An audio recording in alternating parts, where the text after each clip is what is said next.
In this video, I'm going to show you how to enable sharing feature on Google Keep. So first, go to Google Keep on your browser. And next, what you need to do is to click on the gear icon located at the top right corner of the screen. A small setting window will pop up just like what you're seeing here. And what you need to do is to click on settings. Now inside the settings window, scroll down until you find the sharing section.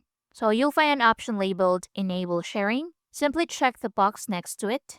And that's it. Sharing is now enabled on your account. Now let's actually use the feature. So close this one. So open any note. Click the collaborator icon, looks like a person with a plus sign. Enter the email address of the person you want to share with. Once done, click on save, and they can now view and edit the note with you in real time. So if you see this blue circle right here, that means the sharing has been successful. Now, if you want to remove access, open the note, click the collaborator icon again, remove the person you added by clicking on the X icon, and it's easy and fully under your control. And that's how you enable and use the sharing feature on Google Keep. Now you can collaborate on notes anytime, anywhere. And that's it. Thanks for watching.